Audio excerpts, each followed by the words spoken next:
여러분 안녕하십니까. 금요일 아침 여수 MBC 뉴스투데이입니다. 여수시가 어제 여수 예술랜드의 자연 훼손 사실을 공식적으로 확인하고 앞으로 엄정한 조치를 내리겠다고 밝혔습니다. 여수 MBC가 보도를 시작한 지 29일 만인데요. 그러면서 업체를 비호하거나 두둔한 적은 없다는 해명도 함께 내놓았습니다. 강서영 기자입니다.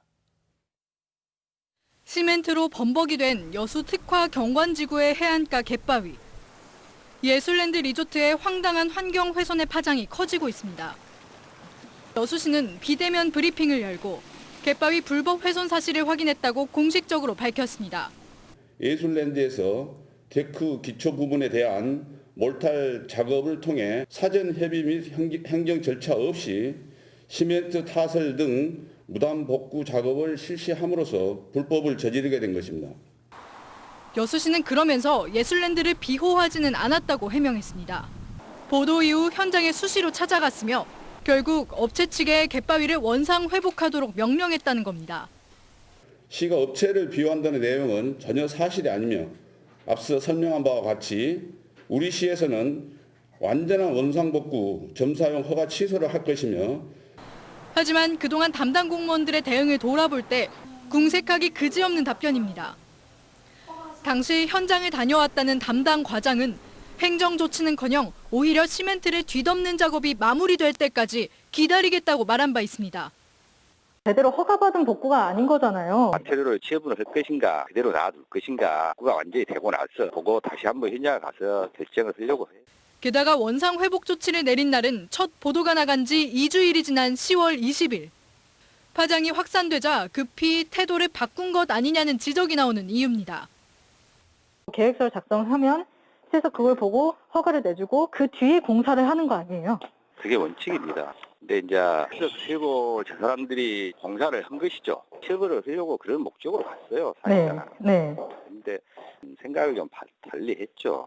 또 여수시는 업체의 갯바위 이용 허가 내역을 공개하라는 요구를 받아들일 수 없다는 입장을 브리핑에서도 되풀이했습니다. 당시 취재진의 질문에 해경이 공개를 막았다며 거짓 해명을 했던 여수시.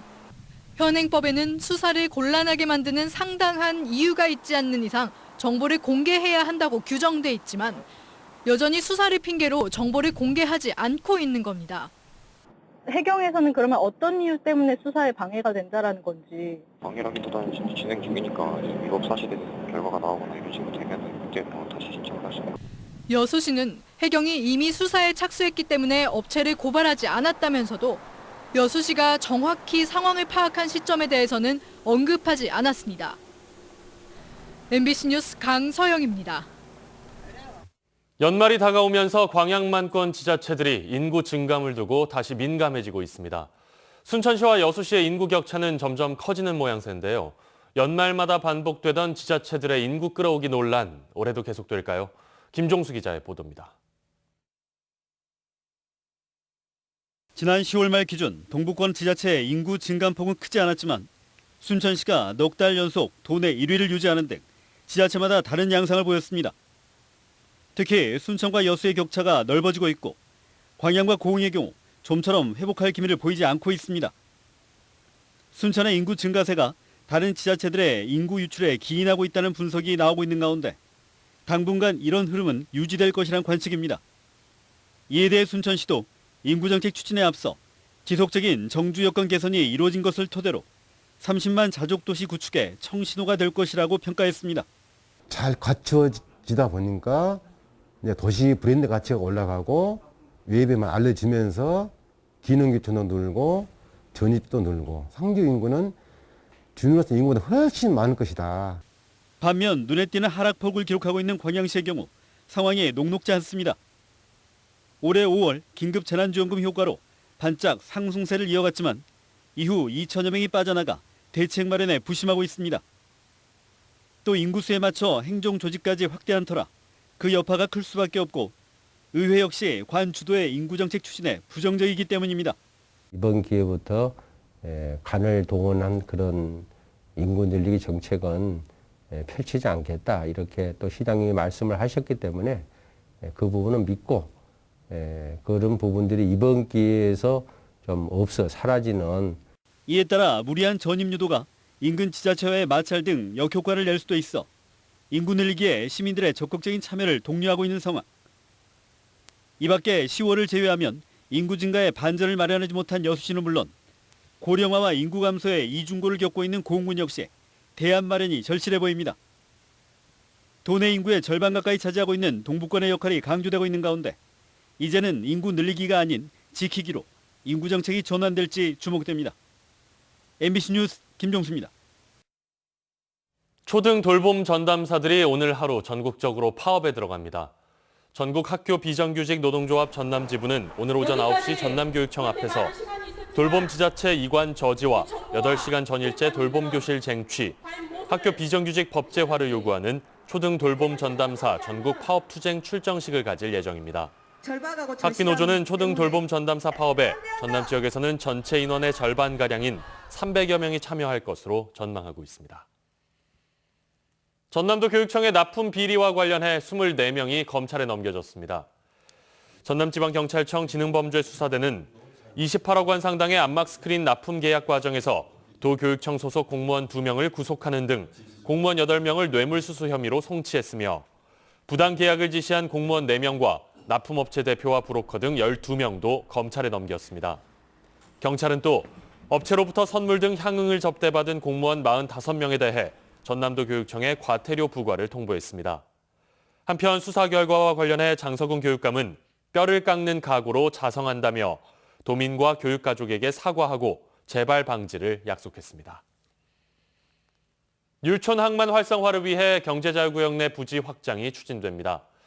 정부는 최근 열린 경제자유구역위원회에서 기존의 항만시설과 배후단지를 줄이는 대신 산업시설과 물류시설 부지를 각각 130여만 제곱미터와 80여만 제곱미터씩 늘리기로 의결하고 안정적인 용지 공급과 물동량 확보에 도움이 될 것으로 기대하고 있습니다.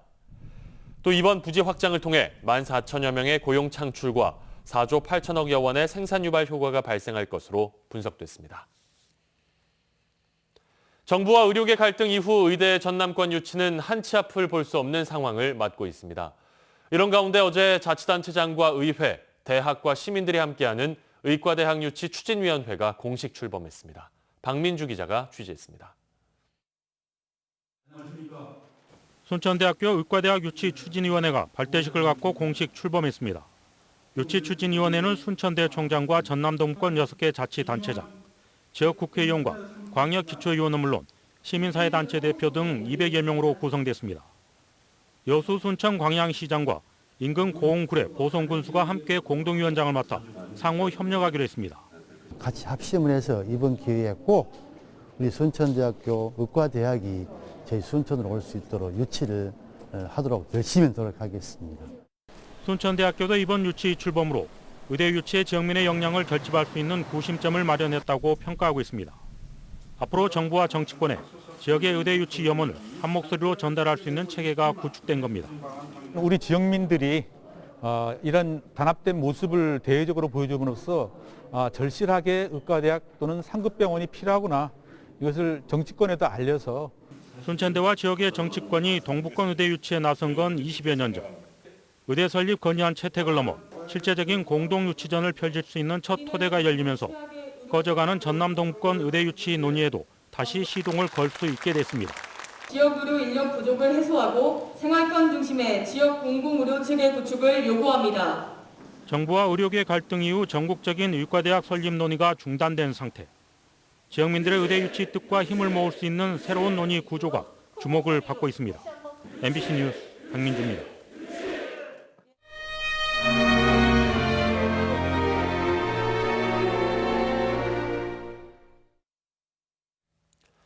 한국 문학에 큰 획을 그은 작가들 중에는 연좌제로 사회 진출이 막혀 문학을 택한 이들이 많았습니다. 25살에 빨치산의 딸로 문단에 데뷔한 구례 출신 정지아 작가도 그중 하나입니다. 특별기획 증인 조희원 기자입니다. 지나간 역사를 정확하게 바로 보지 않으면 사실은 그 민족에게 진보란 없다고 생각을 하는 편이라서 역사를 사실대로 기록하는 일, 해석은 차후의 문제고요. 이런 거는 좀 해놨으면 좋겠다고 생각하죠. 1990년 25살의 나이로 빨치산의 딸을 발표해 문단의 반향을 일으켰던 정지아 작가. 40여 년이 지난 지금도 빨갱이라는 말을 처음 들었던 그날의 충격을 생생하게 떠올립니다. 초등학교 4학년 때 친구랑 뭐 이렇게 좀 말싸움을 하다가 걔가 화가 났나 보죠, 저한테. 그래서 빨갱이 딸 주제 뭐 이제 이렇게 말을 해서 알게 됐고요. 집에 돌아가는 길이 아직도 기억이 나는데 그 농협 벽에 멸공 방첩 이렇게 빨간 글씨로 크게 써 있었어요. 그래서 제 아버지가 이 국가에서 때려잡자고 하는 그 빨갱이라는 것을 그때 처음 알게 됐고요. 전남도당 조직 부부장을 지낸 작가의 아버지와 이현상 부대 정치지도원이었던 어머니는 남로당의 주요 간부였습니다. 하지만 혹시 외동딸에게 해가 될까? 작가의 부모님은 자신들의 젊은 날을 기억 저편에 묻어둔 채 살아왔습니다. 하지만 빨갱이 집안이라는 수군거림까지 막을 수는 없었고 작가는 혼란스러운 유년기를 겪을 수밖에 없었습니다. 나는 국가를 선택하면 부모를 배신하는 것이고 부모를 선택하면 국가를 배신하는 것인데 이런 딜레마가 아마 제 성장 과정 내내 대학 가기 전까지는 있었던 것 같고요. 작가가 빨갱이의 딸이라는 정체성을 받아들이게 된 건 대학에 간 이후였습니다. 1987년 민주항쟁 이후 하나둘씩 밝혀진 한국 현대사의 그늘을 직시하며 여순의 아픔을 깨닫게 됐고 다 데모하던 시절에 운동하는 친구들도 잘 없었어요. 그게 그 시절에 만들어진 학습 효과인 거죠. 니네는 절대로 나서지 말아라. 좌든 우든 정치 쪽과는 담을 쌓고 살아라. 부모님의 인생을 받아들이겠다는 결심으로 이어졌습니다. 그 기록은 제 부모님의 한 삶을 정리하는 책이었다고 보고요. 그리고 그것을 내가 어떻게 받아들일 것인가를 정리한 책이라고 생각을 하면 될 것 같아요. 부모님의 기억 조각을 모아 탄생한 책은 출판 한 달 만에 10만 부가 넘게 팔리며 문단에 큰 화제를 불러일으켰습니다. 소설보다는 기록에 가까운 이 책은 대중에게 여순과 빨치산을 알리는 데도 중요한 역할을 했습니다. 어머니의 인생을 소재로 한 소설에 이어 지금도 돌아가신 아버지 대신 그의 인생을 반추하는 수기를 쓰고 있는 정지아 작가. 기록자의 한 사람으로서 세상에 나오지 못한 채 속절없이 사라지는 증언을 보고 있으면 미안하고 아쉬운 마음뿐입니다.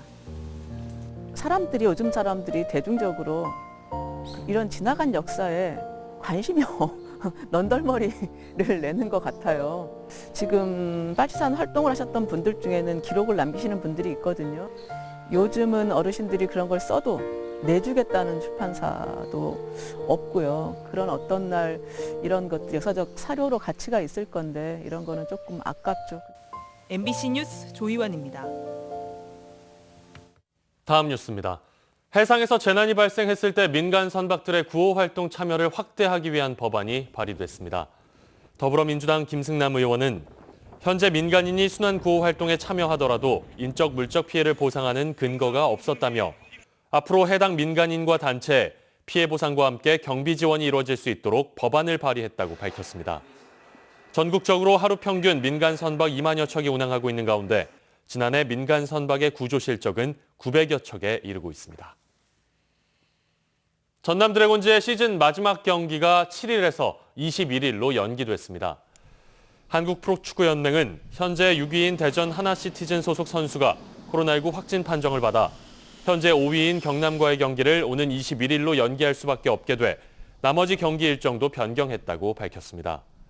이에 따라 4위인 전남과 3위인 이랜드의 경기 일정도 21일로 연기됐으며 이날 전남이 2부 리그 준 플레이오프에 진출할 수 있을지 결정됩니다. 전남 도립미술관이 도민들에게 문화 향유 기회를 제공하기 위한 사전 개관전을 개최합니다. 전남 도립미술관의 이번 사전 개관전은 오는 23일부터 내년 1월 31일까지 클로드 모네의 작품 수련과 생토메르 노트르담 대성당에서 교향악단이 연주하는 모차르트의 곡을 VR로 체험할 수 있고 도립미술관 수장고를 관람할 수 있는 기회도 주어집니다. 전남 도립미술관은 이번 사전 개관전을 통해 도민들이 평소 궁금해하는 미술관의 비밀 공간인 수장고에 대한 궁금증을 해소하고 코로나19 사태로 인한 문화 향유 갈증 해소에도 도움이 될 것으로 전망하고 있습니다. 전남도의회 신민호 의원은 어제 행정사무감사에서 지난 2018년 전남 관광객 5천만 명 가운데 투숙객이 96만 7천여 명으로 숙박률이 1.9%에 그쳤다고 지적했습니다.